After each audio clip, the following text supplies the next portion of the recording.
નમસ્કાર, આપ જોઈ રહ્યા છો ન્યૂઝ 18 ગુજરાતી. હું છું સિદ્ધાર્થ દોડકિયા. અત્યારના સૌથી મહત્વના સમાચાર રાષ્ટ્રપતિને મળવા પહોંચ્યા છે નાણામંત્રી Nirmala Sitharaman. Made in India ટેબ્લેટમાં દેશનું બજેટ હશે. સવારે 11 વાગે રજૂ કરવામાં આવશે આ બજેટ અને દેશના ઇતિહાસમાં પહેલી વખત પેપરલેસ બજેટ જોવા મળશે.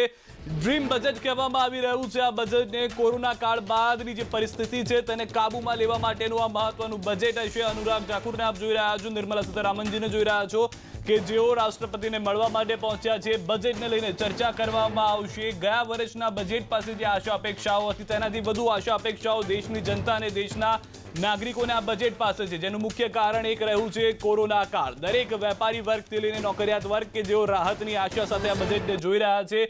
પરંતુ આ તમામની વચ્ચે એ પણ મહત્વની વાત છે કે જે પ્રધાનમંત્રી કહેતા આવ્યા છે પેપરલેસ ઇન્ડિયા બનાવવાનું છે, તો તેની શરૂઆત પણ આજે બજેટથી કરવામાં આવશે. એક તરફ મેક ઇન ઇન્ડિયાનો નારો વોકલ ફોર લોકલ માટે કહેવામાં આવી રહ્યું છે, ત્યારે પેપરલેસ બજેટથી એ પણ કહી દેવામાં આવશે કે ડિજિટલ ઇન્ડિયા તરફ ભારત પ્રયાણ કરી રહ્યું છે.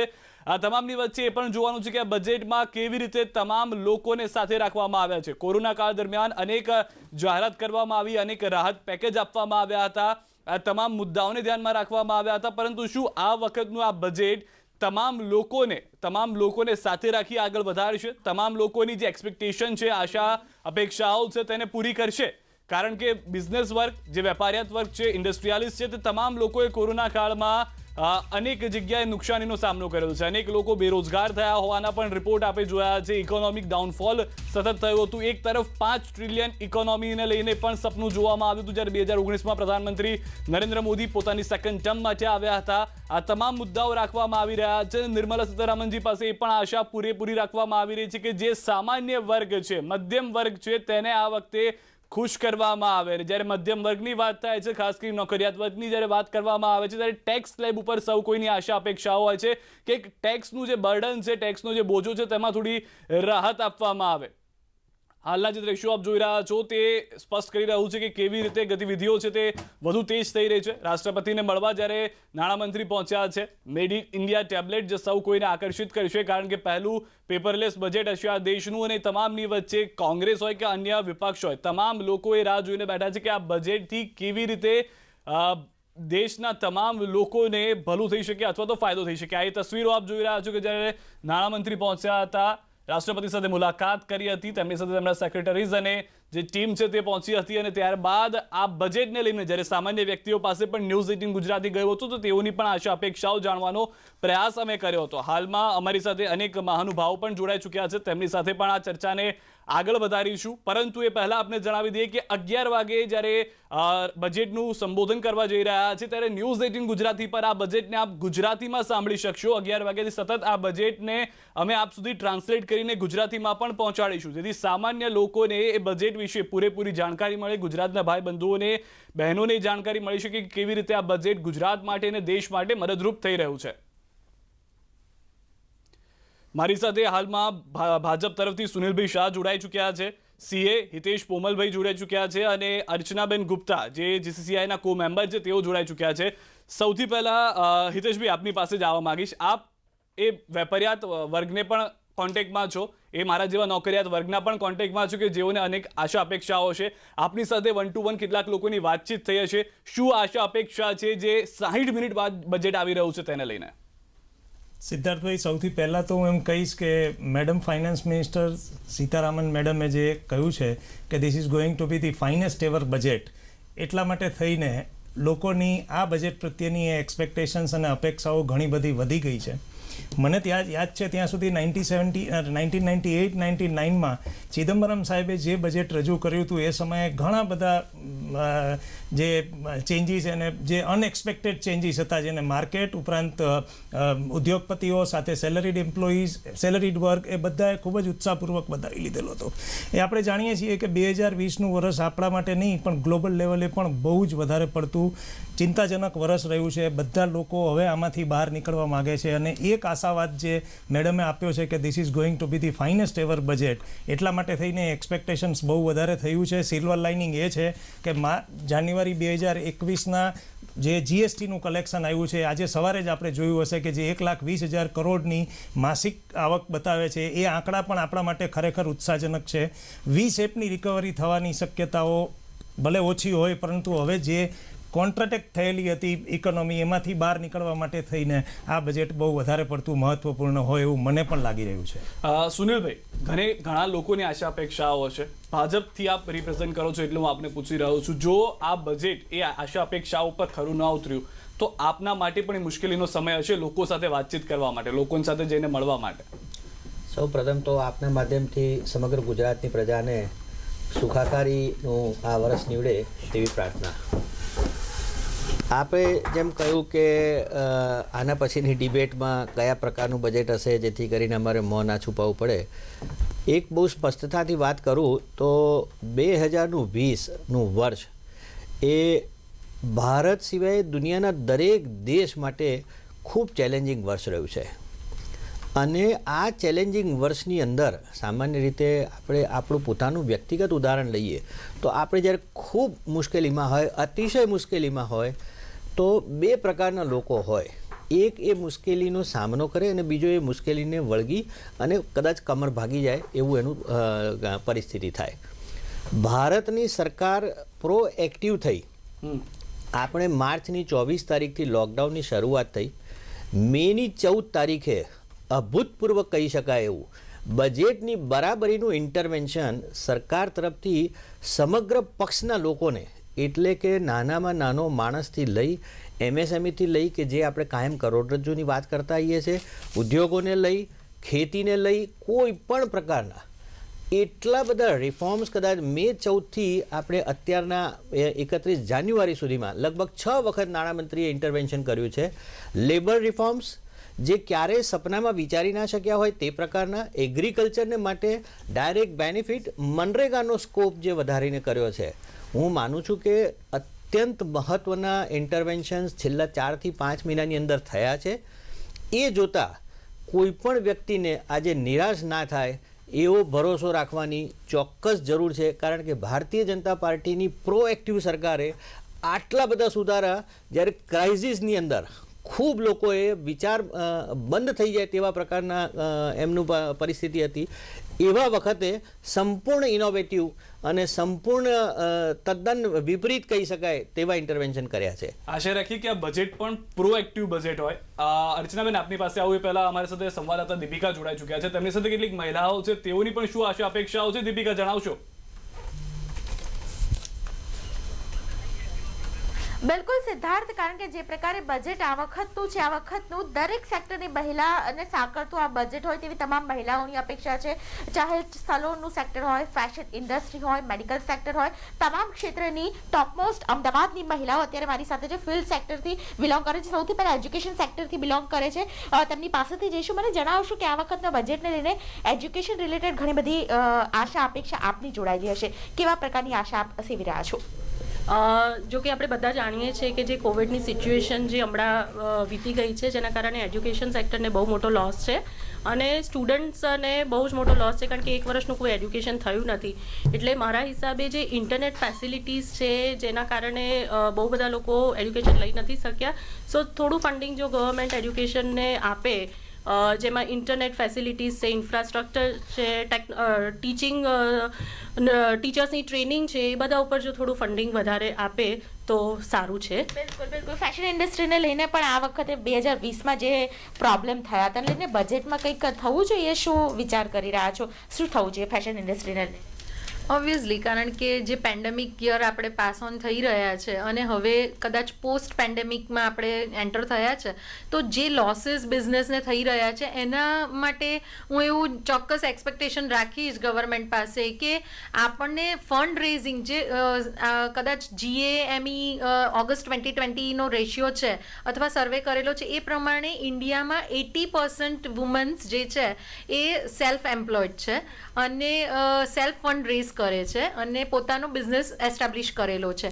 તો એ લોકોને ફંડ રેઝિંગ માટે બહુ જ પ્રોબ્લેમ થઈ રહ્યા છે. તો ગવર્મેન્ટ પાસે એવી એક્સપેક્ટેશન રાખીએ કે એવા જે સ્મોલ સ્કેલ બિઝનેસીસ છે, MSMEની અંડરમાં જે આવી રહ્યા છે, એ બિઝનેસીસ માટે કંઈક વિચારે અથવા તો કોઈ એવા પ્રોવિઝન કરે કે જેનાથી એ બિઝનેસીસ ફરીથી રિકવર થઈ અને ઊભા થઈ શકે. બિલકુલ. મેડિકલ ક્ષેત્રે પણ 2020 ખૂબ જ મહત્વનું રહ્યું. તો આશા અપેક્ષાઓ શું છે મેડિકલ ક્ષેત્રે? આપ ડોક્ટર છો, બહોળો અનુભવ ધરાવો છો, કેવી રીતે વિચારો છો, શું શું થવું જોઈએ બજેટમાં? First of all we should think કે 1% જીડીપી જે હેલ્થ કેરમાં સ્પેન્ડ કરે છે આપણા બજેટમાંથી, એમાં it should be at least 2 to 22.5%. Next major focus should be on home health care establishment અને ટેલિમેડિસિન. એમાં આપણા because of the major discrepancy in the doctor to patient ratio, it's almost one doctor to almost 1500 patients, and 131 bed per every 1 lakh patients. That is major discrepancy. That should be reduced by establishing the hospital-like environment at the home. Further, cost-effective benefit is much more when there is a construction of the building and the maintenance of the building rather than at the home establishment. બિલકુલ. મારી સાથે Siddharth salon સેક્ટરથી પણ belong કરતા જે member છે, જે honour છે પોતે, તેમની વાત કરીશું. એક્સપેક્ટેશન ઘણી બધી હશે કારણ કે સલૂન સેક્ટરને પણ ઘણી બધી કોરોના કાળની અંદર અસર થઈ છે. શું આશા છે આપની? સો કોરોનામાં તમે જોયું હશે કે બહુ બધું બધા જ બિઝનેસમાં જનરલી અફેક્ટ થઈ છે, પણ સલોન ઇન્ડસ્ટ્રીમાં એવું છે કે પ્રોડક્ટ પર જે ટેક્સીસ છે ઇટ ઇઝ લાઈક 18% GST છે, એ વધારે થઈ રહ્યું છે. સામે એટલા બિઝનેસ બી નથી. બીજી વસ્તુ છે કે અમારે સેનિટાઈઝર જેવી વસ્તુ છે કે પીપી કિટ છે, માસ્ક છે, એનો અમારો યુસેજ વધી રહ્યો છે. તો બિઝનેસની સામે આ બધા યુસેજીસ વધી રહ્યા છે, તો એ ટેક્સમાં થોડો ઘટાડો થાય એવી અમારી આશા રાખીએ છીએ, કે જે ઘટાડો મતલબ 18% થી 5% સુધી આવી શકે એવી અમારી અપેક્ષા છે. કેન્દ્રનું જ્યારે બજેટ હોય ત્યારે સૌથી વધારે આશા અપેક્ષા મહિલાઓની હોય છે ને, એમાં પણ રેસ્ટોરન્ટ સેક્ટર છે તેમાં સૌથી વધારે ઇફેક્ટ કોરોના કાળમાં પણ થઈ છે. કર્ફ્યુ 9 વાગ્યા, 10 વાગ્યા, 11 વાગ્યા અને હવે 11 વાગ્યા થોડી શાંતિ થઈ છે. મહિલાઓની વાત આવે સાંભળી અનેક લોકોની આશા અપેક્ષાઓ હતી. અર્ચના ગુપ્તા જીસીસીઆઈના કો મેમ્બર છે, અમારી સાથે જોડાયેલા છે. અર્ચનાજી, આપની પાસેથી જાણવા માંગીશ, જે રીતે મહિલાઓ તો આશા અપેક્ષા રાખી હતી, પરંતુ જીસીસીઆઈમાં જે લોકો જોડાયેલા છે તેઓ સાથે આપણે 1 to 1 વાત કરીએ છીએ. શું આશા અપેક્ષાઓ તેની છે આ બજેટને લઈને? पैंडेमिक के बाद सबकी अपेक्षाएं चेंज हो गई हैं सिद्धार्थ जी. सबको ये है कि एक अच्छा बजट आएगा, उस बजट में सबको बेनिफिट मिलेंगे. चाहे वो एक्चुअली देखा जाए तो हम देखते हैं कि हमारी जितनी भी MSME है उसमें जो टैक्स का है वो 30% है. अगर हम हाई इंडस्ट्रीज़ को देखें तो उसमें 30% है. तो MSME सेक्टर को अगर थोड़ा सा रिफॉर्म अच्छा मिले, हमें टैक्स में थोड़ा अच्छा बेनिफिट मिले, तो मुझे लगता है कि जितनी भी हमारी महिलाएं हैं उनको काफ़ी बेनिफिट मिलेगा. क्योंकि हमारा एक्चुअली अगर हम गुजरात में देखें तो MSME सेक्टर सबसे ज़्यादा है. हमारे हर क्षेत्र में हम लोग हैं, हर इंडस्ट्री में हम लोग मौजूद हैं. अगर उसमें एक हमको इनकम टैक्स का अच्छा रिबेट मिलता है तो मुझे लगता है कि आगे रिफॉर्म्स में बहुत ज़्यादा मददगार होगा. ये महिलाओं के लिए भी और MSME में जुड़े मेल सेक्शन को भी ये काफ़ी कुछ बेनिफिशियल रहेगा. ऐसा वार्तालाप के बाद पता चला लोगों को ज़्यादातर दिक्कत इस बात की है. और पेंडेमिक के बाद फूड इंडस्ट्री को बहुत नुकसान हुआ है, फैशन इंडस्ट्री को बहुत नुकसान हुआ है. तो जो इनकी अपेक्षाएं हैं ये गलत नहीं हैं. कहीं इस तरह से किया जाए कि इनको कुछ, आई थिंक अगर टैक्स में रिबेट थोड़ा सा मिले, थोड़ा सा और बेनिफिट्स इन फॉर्म ऑफ उनको सब्सिडीज़ मिले या कुछ इन्वेस्टमेंट के लिए अच्छे कुछ ल्यूक्रेटिव ऑफर्स मिले, तो ऐसा है महिलाओं को कि उनका मोटिव बना रहेगा और उनका मोटिवेशन आगे चालू रहेगा. અર્ચનાજી, આપે જે રીતે વાત કરી તે તો હું કલ્પનાબેન પાસે જવા માંગીશ. કલ્પના સતીજા જોડાઈ ગયા છે, HOD છે ઇકોનોમિક્સ કચ્છ યુનિવર્સિટીના. કલ્પનાજી, દરેક લોકોને આશા અપેક્ષાઓ છે ટેક્સમાં રાહતને લઈને, પરંતુ શું ભારત દેશની હાલમાં આર્થિક એ પરિસ્થિતિ છે કે ટેક્સની છૂટછાટથી ભારત દેશની જે ઇકોનોમી છે તેને મદદ મળી શકે? કારણ કે ટેક્સ છૂટછાટથી સામાન્ય વ્યક્તિને રાહત થશે, પરંતુ ભારતની ઇકોનોમી શું કહી રહી છે? એકચ્યુઅલી આપણે જ્યારે આ ટેક્સીસની વાત કરીએ ત્યારે એ બહુ જ ક્લિયર વાત છે. આપણા દેશમાં જોવા જઈએ તો ટેક્સીસનો જે રેશિયો છે ઓલમોસ્ટ રાજ્ય સરકાર અને કેન્દ્ર સરકારનો બંને ગણીએ તો 9% જેવો થાય છે. જ્યારે બહારના ડેવલપમેન્ટ કન્ટ્રીઝમાં જોઈએ તો 21 to 41% રેશિયો ટેક્સીસનો રહે છે. જ્યારે આપણે એક ડેવલપિંગ કન્ટ્રીની વાત કરતા હોઈએ કે Bharat steel it is a developing country, તો આવી પરિસ્થિતિમાં જો વધારે પડતો ટેક્સ આપણા દેશમાં કોઈ પણ ક્ષેત્રમાં નાખવામાં આવશે તો હું માનું છું કે એની નેગેટિવ ઇમ્પેક્ટ પડશે. બીજું કે અત્યારે જે આ પેન્ડેમિક કોરોના સિચ્યુએશન ચાલી રહી છે એમાં અત્યારે ઓલમોસ્ટ જોવા જઈએ તો બધા જ બિઝનેસ, બધા જ ધંધા અને આપણી આર્થિક પરિસ્થિતિ થોડી ભાંગી પડી છે. આવી પરિસ્થિતિમાં જો આપણે ટેક્સનો માર વધારે પડતો કોઈ પણ ધંધા ઉપર કે કોઈ પણ બિઝનેસ ઉપર મૂકશું તો ડેફિનેટલી એની જે નકારાત્મક અસર છે એ વધારે જોવા મળશે. બીજું ટેક્સીસની જ્યારે આપણે વાત કરીએ છીએ તો આપણા દેશમાં જે ટેક્સીસના સ્લેબ છે નો ડાઉટ ઓછા છે, પણ જે છે એ પણ આપણી જે લાઈફસ્ટાઈલ છે, લિવિંગ ઇન્ડેક્સ છે, એ લિવિંગ ઇન્ડેક્સને ઘણા ખરા અસર કરતા હોય છે. ખાસ કરીને મધ્યમ વર્ગીય લોકોને આ પ્રકારના કરવેરા ખૂબ જ અસર કરતા હોય છે. તો આ પેન્ડેમિક કોરોના સિચ્યુએશન્સમાં જો ટેક્સનો માર અત્યારે પોપ્યુલેશન્સ ઉપર કે બિઝનેસ કે ધંધા ઉપર ના મૂકવામાં આવે તો હું માનું છું કે એ આપણે થોડી ઘણી આર્થિક પ્રગતિ કરવામાં મદદરૂપ રહેશે. જી, અમારી સાથે હિમાંશુભાઈ પણ જોડાયેલા છે. હિમાંશુભાઈ, ફોરેન ઇન્વેસ્ટમેન્ટને લઈને પણ પ્રધાનમંત્રી અનેક વાત કરી, પરંતુ એક નાનું ઉદાહરણ આપું, ટોયોટાનો પ્લાન્ટ કે જેના પર એ લોકોએ એક્સપાન્ડ કરવાનું કેન્સલ કર્યું. બીજી તરફ ટેસ્લા ગુજરાતમાં આવી રહી છે એવી વાત. શું આ બધી વાતને પણ બજેટમાં ધ્યાનમાં રાખી આપણે એને જોબ ઓપોર્ચ્યુનિટી તરીકે તો જોઈ જ રહ્યા છે, પરંતુ મારો મુખ્ય ઉદ્દેશ ઇકોનોમીને લઈને છે, શું તેમાં પણ એ રિફોર્મમાં કે બજેટમાં તેને આવરી લેવામાં આવી શકે ખરી? ફોરેન ડાયરેક્ટ ઇન્વેસ્ટમેન્ટ જે છે એ ઇમિડિયેટ ઇમ્પેક્ટ આપવાવાળું એક પાસું છે. આપણે જો આ 5 ટ્રિલિયન ઇકોનોમીનો લક્ષ્યાંક હાંસિલ કરવો હોય તો એફડીઆઈને પ્રાધાન્ય આપવું જ પડશે. આ એક એવો મુદ્દો છે કે જે ટૂંકા ગાળામાં આપણને એની ઇફેક્ટ જોવા મળે છે. બીજા કોઈ પણ મુદ્દાને આપણે છૂટછાટની વાત હોય તો એ આપણને લાંબા ગાળાની અસર આપી શકે છે, પણ એફડીઆઈની સાથે અનેક એવી વસ્તુઓ સંકળાયેલી છે, જેમ આપણે કીધું એ પ્રમાણે રોજગારનો મુદ્દો છે, ડાયરેક્ટ ઇનડાયરેક્ટ ટેક્સીસનો મુદ્દો છે, કેપિટલ ઇન્વેસ્ટમેન્ટનો મુદ્દો છે, એની સાથે અનેક પરિબળો સંકળાયેલા છે જે આ ભારતની ઇકોનોમીને 5 ટ્રિલિયન સુધી પહોંચાડવા માટે મારા મતે જોવા જઈએ તો 25% જેટલો સપોર્ટ જે છે એ એફડીઆઈમાંથી જ મળી શકે તેમ છે. આપણે જોઈએ કે અત્યારે પેન્ડેમિક સિચ્યુએશન પછી આખી દુનિયાની નજર જે છે એ ભારત પર મંડાણેલી છે. તો એ ઓપોર્ચ્યુનિટીનો ફાયદો આપણે કેવી રીતે લઈ શકીએ અને આપણી ઇકોનોમીને વર્લ્ડ બેસ્ટ ઇકોનોમી તરફ આગળ લઈ જવા માટે આ બજેટમાં આપણે કેવા પ્રાધાન્ય મૂકીએ છીએ એનો ખૂબ જ મોટો દારોમદાર રહેલો છે. આજે આપણે ચાઇનાની સાથે કમ્પીટ કરવાની વાત કરી રહ્યા છીએ, તો ચાઇનાની આપણે પોલિસીઝ જોઈશું કે ઇન્ડસ્ટ્રીઝ માટે એ કયા હદે સપોર્ટ કરી રહી છે. મેજરલી એક્સપોર્ટ ઓરિએન્ટેડ સેગમેન્ટમાં ચાઇનીઝ ગવર્મેન્ટ બહુ જ મોટો સપોર્ટ આપે છે. એ સપોર્ટની અહીંયા આપણા ભારતમાં ખૂબ જ જરૂરિયાત છે અને એની એકદમ ઇમિડિયેટ ઇમ્પેક્ટ આપવી પડે એવી છે, તો જ આપણે ગ્લોબલી એક્સપોર્ટ માર્કેટ બની શકીએ છીએ. આજે વિશ્વના ઓલમોસ્ટ બધા જ દેશો હવે ચાઇનાને પહેલા ફોકસ કરતા હતા કે સૌથી સસ્તું ક્યાંથી મળે છે, પણ આજે એ લોકો એટલું પણ છોડવા તૈયાર છે કે ભાઈ ચાઇના જેટલું સસ્તું નહીં પણ એના કરતાં થોડુંક મોંઘું હોય તો પણ પ્રેફરન્સ જે છે એ ભારતને આપવા માટે એ લોકો તૈયાર છે.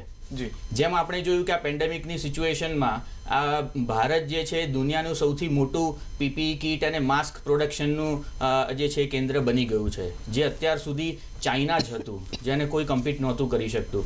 તો આપણે ખૂબ જ ટૂંકા ગાળામાં આપણે સાબિત કરી બતાવ્યું છે કે ભારત આ ઇન્ડસ્ટ્રીને કેવી રીતે પહોંચી વળે છે.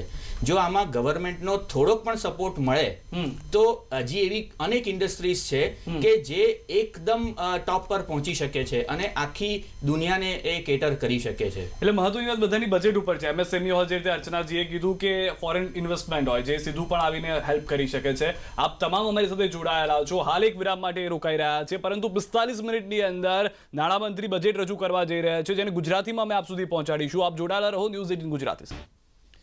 વિરામ બાદ આપનું સ્વાગત છે. અંદાજિત 42 મિનિટ બાદ બજેટ રજૂ થવા જઈ રહ્યું છે, જેને લઈને ચર્ચા હાલમાં કરી રહ્યા છીએ. અમારી સાથે સીએ જોડાયેલા છે હિતેશભાઈ. હિતેશભાઈ, એક લેમેન એટલે કે એક સામાન્ય વ્યક્તિ માટે જે બજેટ પર આશાઓ હોય છે, સૌથી મહત્વની આશા તેમને હોય છે કે અમને રાહત જોઈએ છે. કેવા પ્રકારની રાહત તેઓને મળી શકે છે? અંડર 80C હોય, ટેક્સમાં બેનિફિટ હોય, મેડિક્લેમ હોય કે ઇન્સ્યોરન્સ હોય, જેમાં વધારો કરી કઈ રીતે એમાં બજેટમાં હેલ્પફુલ થઈ શકે છે?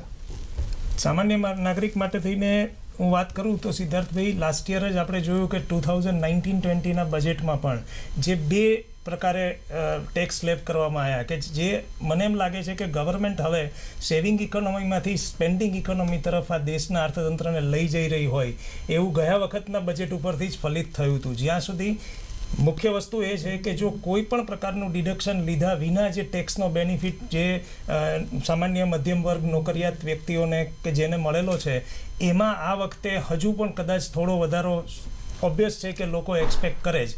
પણ ઓવરઓલ મને પોતાને ફીલ એવું થાય છે કે ઇન્કમ ટેક્સના સ્લેબને બને એટલો સિમ્પલ કરવાની વધારે જરૂર છે રાધર દેન કોમ્પ્લેક્સ કરવાની. હું એક ઉદાહરણ આપું કે નોકરિયાત વર્ગમાં હોય કે જે લોકો ઇન્ડિવિડ્યુઅલ છે એમને 80C થી માંડીને બીજા બધા જ પ્રકારના બેનિફિટ્સ તમે જે કયા એ પ્રકારે જે મળે અને જો ન લે તો એને એક અલગ પ્રકારના રેટથી પોતાનું ઇન્કમટેક્સ રિટર્ન અને ઇન્કમટેક્સની પોતાની જવાબદારી પૂર્ણ કરવાની થાય. પરંતુ એ કરતા વખતે પ્રોબ્લેમ એવો થાય છે કે તમે એક વખત જો એ ઓપ્શનને એડોપ્ટ કરી લો છો તો પછી તમારે એ જ ઓપ્શનને વળગી રહેવું પડે છે. એ ફ્લેક્સિબિલિટી પણ એટલી બધી મારી દ્રષ્ટિએ ઇમ્પોર્ટન્ટ છે કે જેની અંદર પણ આપણે ચેન્જીસ લાવી શકીએ. ઓવરઓલ ટેક્સ સ્લેબને ઘટાડો કરવો પડશે પણ એટ ધ સેમ ટાઈમ સિદ્ધાર્થભાઈ હું જે તમારી જોડે વાત કરતો હતો એ પ્રમાણે કે બજેટમાં આ વખતનું જે બજેટનું અને ડ્રીમ બજેટનું એક્સપેક્ટેશન્સ છે એમાં સૌથી પહેલું અને હમણાં 29મી જાન્યુઆરીએ જે ઇકોનોમિક સર્વે આવ્યો એમાં પણ આપણા ચીફ ઇકોનોમિક એડવાઇઝરે જે વાત કરી હતી એ પ્રમાણે એક્સપેક્ટેશન્સ એવું છે કે કોવિડના કારણે થયેલી અર્થતંત્રની નુકસાનીને હજુ પહોંચી વળવા એટલે પ્રી કોવિડ લેવલે પહોંચતા ઓછામાં ઓછો 2 થી 3 વર્ષનો સમય લાગશે. આ વાતને આપણે સ્વીકારી લેવી પડે. At the same time government હજુ વધારે ને વધારે ઇન્ફ્રાસ્ટ્રક્ચરની અંદર સ્પેન્ડિંગ કરે, MSME ને પ્રોત્સાહન આપે કારણ કે આ દેશમાં જો નોકરીઓ બેરોજગારીનો સૌથી મોટો હમણાં જ ક્યાંય રિપોર્ટ થયેલું છે કે બેરોજગારીનો રેટ છે અનએમ્પ્લોયમેન્ટ રેટ ઇઝ ટચ 9%. જો એમાંથી આપણે બહાર આવવું પડશે તો MSME ને હજુ વધારે પ્રોત્સાહન આપવાની જરૂરિયાત છે. પ્રાઇમ મિનિસ્ટર સાહેબે બહુ સરસ કહ્યું કે 4 વખત આ વખતે મિની બજેટ આવી ગયા છે બીકોઝ ઓફ ધ કોવિડ અને આજનું બજેટ છે એનું એક્સટેન્શન ના હોવું જોઈએ એવું હું અંગતપણે માનું છું. આજના બજેટમાં પણ એક્સપેક્ટેશન્સ લોકોની MSME ક્ષેત્રમાં ઘણી બધી વધારે છે કારણ કે જો પૈસા લિક્વિડિટી માર્કેટમાં ફરતી થશે તો જ એમ્પ્લોયમેન્ટ વધશે તો જ ઇન્વેસ્ટમેન્ટ વધશે. આજે તમે બેંકના ડેટા જુઓ તો બેંકની અંદર જે હોલસેલ ઇન્ડસ્ટ્રીઝનો જે એડવાન્સીસ છે એ ઘણું બધું ઓછું થયું છે. બેંકોનું ફોકસ અત્યારે રિટેલ એડવાન્સીસ ઉપર થયું છે. At the same time deposit તમે જુઓ તો એની અંદર ઘણો બધો વધારો થયો છે. એનો મતલબ એમ છે કે લોકોને હજી ટ્રસ્ટ નથી પડતો કે ઇકોનોમી છે એ રિવાઇવલ મોડ ઉપર છે. આજના બજેટ પાસે એક્સપેક્ટેશન એ છે કે ફાઇનાન્સ મિનિસ્ટર પાસે આપણે બધા જ એવી અપેક્ષા રાખીએ છીએ કે આપણે એ સંદેશ આપવાનો છે કે આપણી દેશની ઇકોનોમી છે એ રિવાઇવલ મોડ ઉપર જઈ રહી છે જેથી કરીને લોકો નવા ઉદ્યોગોમાં પણ રોકાણ કરશે. એના માટે MSME માટે થનારા કોઈ પણ પ્રકારનું પગલું રિફોર્મ્સ એ આવકારદાયક રહેશે. સુનિલભાઈ હું આપની પાસે આવું પહેલા કોંગ્રેસથી અમારી સાથે ડોક્ટર અમિત નાયક જોડાઈ ગયા છે. અમિતભાઈ, કોંગ્રેસની શું આશા અપેક્ષાઓ છે? કારણ કે કદાચ જે રીતે હમણાં CA સાહેબે કીધું કે 4 બજેટ આવી ગયા પ્રધાનમંત્રીની વાત છે, હું એને રાહત પેકેજ તરીકે જોઈ રહ્યો છું અને બજેટ નથી ગણતો. કદાચ આ મારી સિમ્પલ થિયરી છે. કોંગ્રેસની શું આશા અપેક્ષાઓ છે? અને કોંગ્રેસની અપેક્ષા તરીકે નહીં પણ કોંગ્રેસે જે સર્વે જોયો છે, જે જનતા જે દેશની જનતાએ જે એક્સપેક્ટેશન રાખી હતી સરકાર જોડે, બહુ જ પ્રથમ દિવસથી અમે કહેતા હતા કોરોના મહામારી સર્વ દુનિયાના તમામ દેશોમાં છે, આપણા કરતાં પણ મોટા મોટા આંકડા આવેલા છે કોરોનાથી પ્રભાવિત થયેલા દેશોના. કોંગ્રેસ પક્ષે ત્યારે પણ કીધું હતું, અત્યારે પણ ફરીવાર એકવાર કહું છું કે જે બી રાહત આપી હોય એ જે એકદમ જે નાનો વર્ગ છે, ગરીબ વર્ગ છે, BPL કાર્ડ ધારક છે, કોંગ્રેસે પહેલા દિવસથી માંગણી કરી હતી કે એના ખાતામાં સીધા રોકડ સહાય કરવામાં આવે. જે ભારતીય જનતા પાર્ટીની સરકાર જે મોદી સાહેબે 20 લાખ કરોડનું જે પેકેજ જાહેર કર્યું અને એને પણ આ બજેટનો એક ભાગ ગણાઈ રહ્યા છે. અમે તો અગાઉ જ કીધું હતું કે મોદી સાહેબ અને તેમની આ જે ભાજપ સરકાર છે એ આ જે બજેટ છે એ બજેટમાં એ ચોખવટ કરશે જ કે ભાઈ અગાઉ બી અમે 20 લાખ કરોડ આ બજેટના જ એક ભાગ રૂપે વાપર્યા છે. પણ મને એક એવો વ્યક્તિ બતાવો જેના ખાતામાં સીધી રાહત આવી હોય. નાનામાં નાનો વર્ગ, આપણે કેટલાય હજારો લાખો શ્રમિકોને હેરાન થતા જોયા, ભૂખ્યા તરસ્યા, પગપાળા હજારો કિલોમીટરનું અંતર કાપતા જોયા, પણ આપણે એમને કોઈ એવી સીધી નક્કર મદદ નથી કરી શક્યા. બીજી બાબત, હું શિક્ષણની વાત કરું. કોરોના મહામારીમાં આપ પણ જાણો છો કે સરકારી શાળા કોલેજોની સ્થિતિ એટલી સારી નથી. સમાજનો બહુ મોટો વર્ગ પ્રાઇવેટ એજ્યુકેશન પોતાના બાળકોને અપાવે છે. આજ દિન સુધી ગુજરાતની સરકાર હોય કે ભારતની કેન્દ્ર સરકારના જે મંત્રી હોય તેમને શિક્ષણની ફી રાહત કે એની માફી માટેના કોઈ નક્કર પગલાં આજ દિન સુધી નથી ભર્યા. આજે 8 મહિના જેટલો સમય થયો, ઓનલાઈન શિક્ષણ ચાલુ છે. ઓનલાઈન શિક્ષણમાં સ્કૂલો, શાળા, યુનિવર્સિટીનો ખર્ચો પહેલા જેટલો ના હોઈ શકે.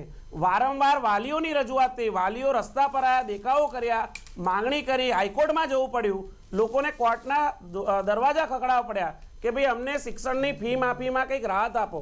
આજ દિન સુધી કોઈ એમાં નક્કર પરિણામ નથી.